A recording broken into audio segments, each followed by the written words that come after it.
Introducing first, fighting out of the blue corner with his trainer, Andre Rozier.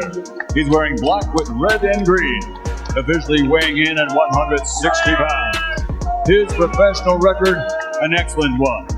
35 victories, including defending IBF middleweight champion of the world, Daniel Miracle Man Jacob.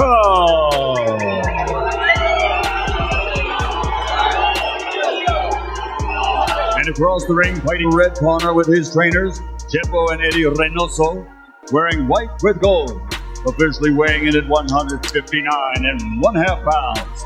His professional record, 51 victories, including 35 knockouts. Only one defeat with champion of the world, Damas y Caballeros, de Guadalajara, Jalisco, Mexico, Saúl Canelo Alvarez.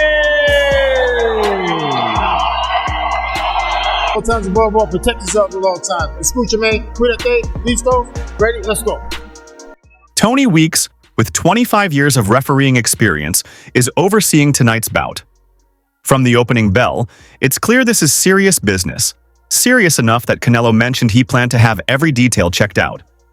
Early on, both fighters show mutual respect, using the first rounds as a feeling-out process.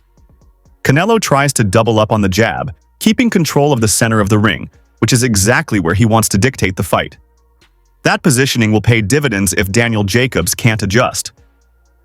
Jacobs has landed just 8 of his first 32 punches, while Alvarez continues to target the body, especially the right hip, with precision.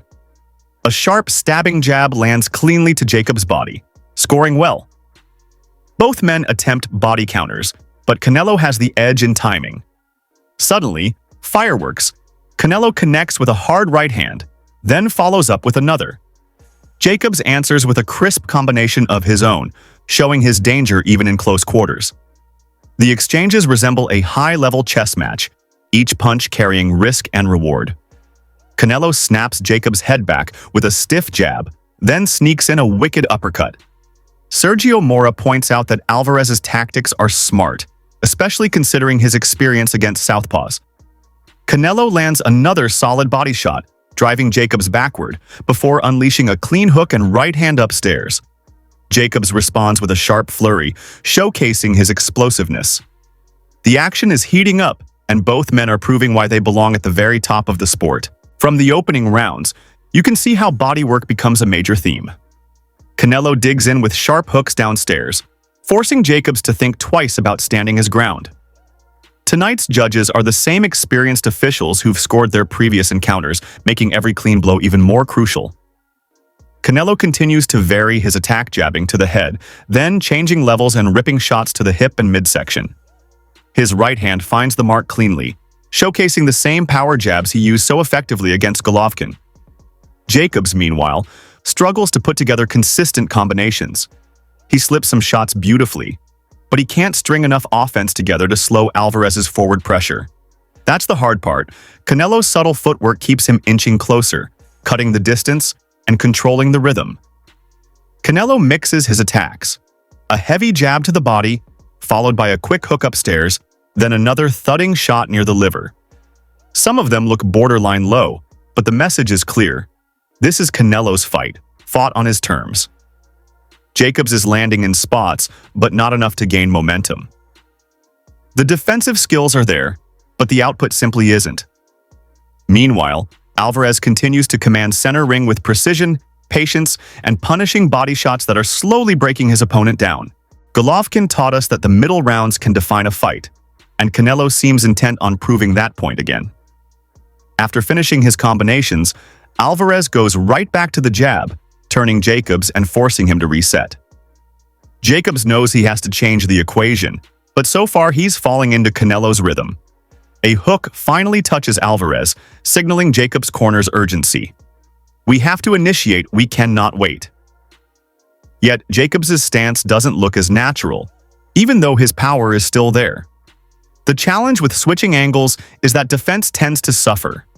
You can punch from those positions, but head movement becomes limited, and Canelo is making him pay. Going into the 7th round, Alvarez has conserved energy brilliantly, marching forward with steady pressure. I've got it 5-1 in favor of Canelo, though a few of those rounds were razor close.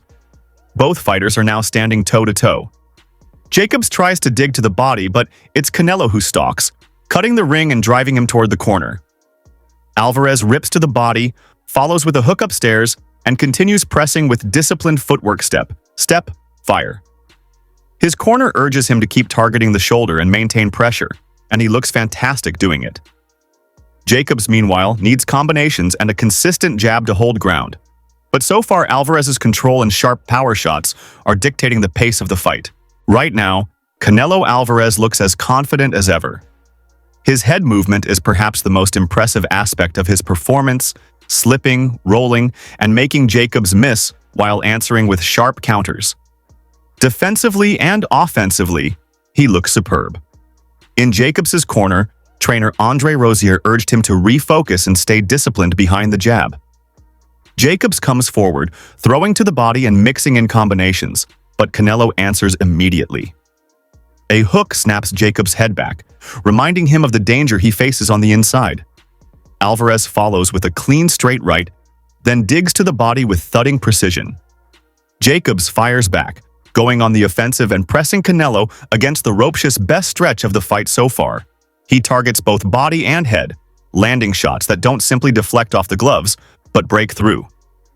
The activity and aggression in this round give Jacobs a strong case on the scorecards. Still, standing in front of Canelo Alvarez is a dangerous game. Alvarez lands a hard shot upstairs, then another punishing body blow that begins to wear Jacobs down.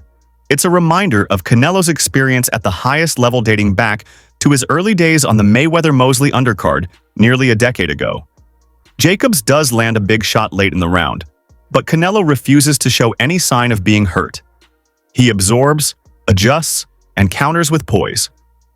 The question remains, was Jacobs' activity and success enough to steal the round, or did Canelo's precision and power leave the stronger impression?